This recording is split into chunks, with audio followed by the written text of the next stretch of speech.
Brandon's Fundamentals. So, for this segment, I am going to go ahead and give you the things that every organization needs in the NFL, the NBA, and Major League Baseball to successfully win championships in 2023.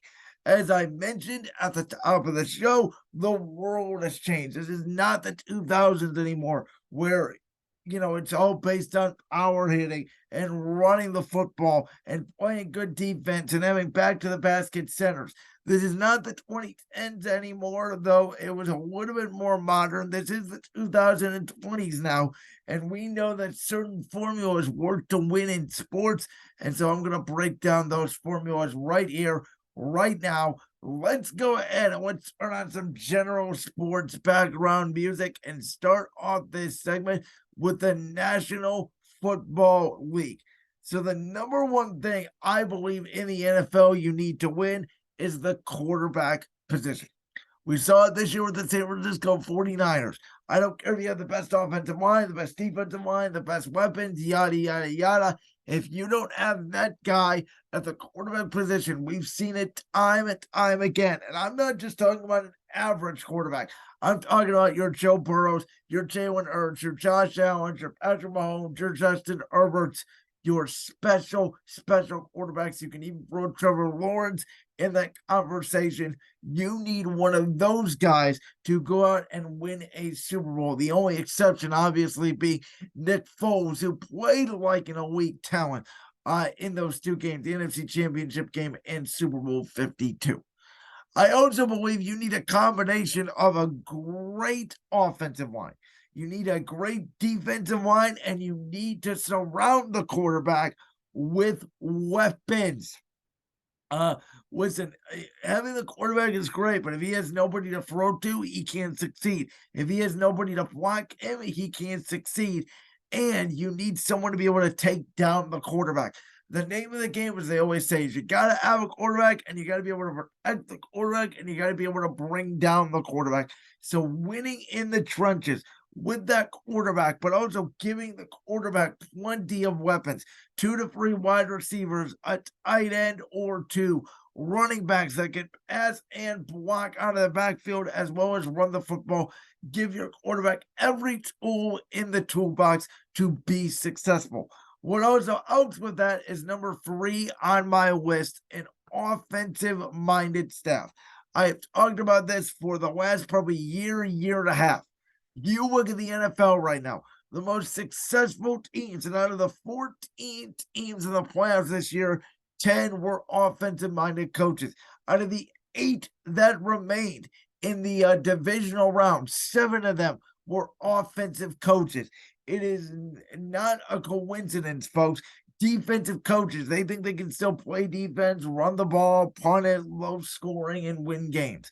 That's not how it works. You see these modern progressive offenses with these jet sweeps and the zone reads and the read options and making the defenses off balance and using the weapons that they have. Daniel Jones went from a bottom 5 quarterback this year to average, or some people even think above average, and got himself $40 million due to Brian Daboll's offensive minded coaching, going from a defensive head coach in Joe Judge to an offensive head coach in Brian Daboll. That is no coincidence at all. It is the number one example why I believe you need to have an offensive minded coach, or at the very least, if you're Buffalo, you think, well, we have a great leader in Sean McDermott. We saw the difference between Daboll and Ken Dorsey as offensive coordinator. If you have a defensive minded coach, you need to have a special offensive coordinator like Belichick and McDaniels. We saw what happened, obviously, when Mac Jones went from McDaniels to Matt Patricia this past offseason. Now, it's nice to have a good corner. It's nice to have a great art hitting safety. But it's not priority, but they're definitely nice to have so that you can stop those great receivers. I think you definitely need one good corner, though it's nice to have two. And obviously, we saw Philadelphia have two this past season make it to the Super Bowl, but then it didn't matter as much because of what Kansas City did on the offensive side of the ball in the Super Bowl. Number 5, spread offense, I believe. 70% shotgun, 3 wide receiver sets. Don't get me wrong, I like going under center occasionally and running those bootlegs or doing a power dive or a power stretch.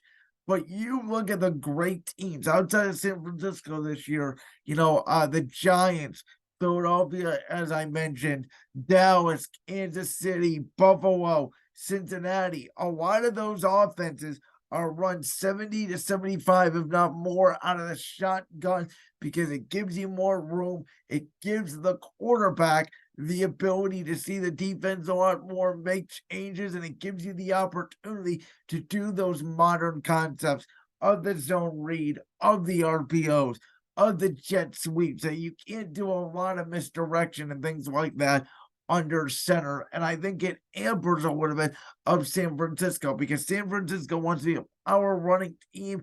And again, there's so many little fakes and stuff you can do under center as opposed to the gun. And number 6, again, I think you need to be pass-minded. That's why I was not a fan of San Francisco because they were run the ball first. The Eagles led the league in rushing. Baltimore before that led the league in rushing. These teams that led the league in rushing in 2021, 2020, 2022, the Browns have 2 great running backs in Nick Chubb and Kareem Hunt. You can win 8 or 9 games by running the football. But the best teams in the National Football League can throw the football, and they throw it more than they run it. It's the old Bill Walsh, the West Coast system. You pass to set up the run. Pass early, run late. You do a lot of passing in the first half to the mid-third quarter. Mid-third quarter on, run the football, wear them down. Because if you can wear the pass rush out, you can be able to gas them for big gains in the run game. Now, if your run game is working early, you can certainly continue to run and pass off that, though I am always, at least as an offensive-minded guy, thinking pass first. So that was my NFL. Again, I think you need a quarterback, an offensive mind, defensive mind, and weapons combination, an offensive-minded staff. It is nice to have a corner or a hard-hitting safety. I think you should go spread offense in the shotgun with 11 personnel, 3 wide receiver sets, 70% of the time. And I want it to be a pass-heavy, pass-minded offense instead of a majority run-heavy offense. We saw them with Tennessee when people finally figured out, they have no receivers and you can just stack the box against Derrick Henry. Let's get to the NBA. Now, in the NBA, I believe the first thing you need is 4 to 5 shooters in the starting lineup. The days of, our power forward doesn't need to shoot. Our center doesn't need to shoot. We can just go back to the basket. Those days are over. I prefer if all 5 of my guys can confidently knock down the 3, though we've seen it work with 4. But I think you need to have at least 4 to 5 shooters in the starting lineup. I also think you need great wing defenders. We know the majority of great players in this league. I just talked about, my top 10 current NBA players: LeBron, Kawhi Leonard, Kevin Durant. We know, obviously, Luka Doncic, Giannis. We know the majority of these guys are like 6'6", big, 6'8", 6'9", wing great players. And so even guys like Jimmy Butler, Jason Tatum, Jaylen Brown are wings. And so that is why, to me, if you don't have great wing defenders, you're not going to be able to win in this league. Number 3 is going to be guys that can get their own shot. If you only have one guy that can get their own shot on the floor, well, why can't I double team them and just leave the other guy open and hope he can make a corner 3? I mean, that's what we saw last year with multiple teams that are very guard heavy. Teams that are guard heavy often struggle because they rely on 2 scores and not a lot of movement inside. So again, it's okay if you potentially have, good shooters, but you also need guys that can get their own shot, and you're not running the offense through necessarily one person. If 2 or 3 guys can put the ball on the floor, dribble, and get to the basket, that will just open up your offense. Number 4, versatility and bench depth. We know the NBA is increasingly becoming a positionless league where guys that are 6'9" can play the center position. Guys that are 6'9" can also play the point guard position. So if I can mix and match lineups, if I have, an all lineup of 6'8" guys or an all lineup of 6'10" guys that can also play the point guard position, that gives me a lot of room to toy around with certain chemistry and rotations that work. And if you only have 2 or 3 guys coming off the bench, granted, we know that rotations do shorten in the postseason, but we know injuries also happen. So if you don't have that bench depth, in the regular season, it's okay. You can win games, but in the postseason where it's more tough, it's physical. Fouls aren't getting called more. Your team is going to wear down, which is why you need a lot of versatility and you need a lot of bench depth to mix and match those lineups where you're keeping your stars in and you're keeping your playmaking in and you're keeping your scoring in without sacrificing when you go to that bench. And number 5, it's nice to have, but again, not required, is coaching. We've seen, bad coaches get to finals and get fired, but we've also seen the good coaches, like a Steve Kerr raise it from a Mark Jackson, a Tyronn Lue raise it from a David Blatt, a Nick Nurse raise it from a Dwayne Casey. So when you get to the later round of the playoffs, it's why you're Steve Kerr's, why you're Tyronn Lue's, why you're Eric Spoelstra's are sort of so successful because they are the best coaches in the sport and they can dominate in a series. Maybe not over a game or two like in the regular season, but once these smart veteran coaches figure you out, it's why it's really tough for the young teams and the young coaches to get by the first or the second round of the postseason.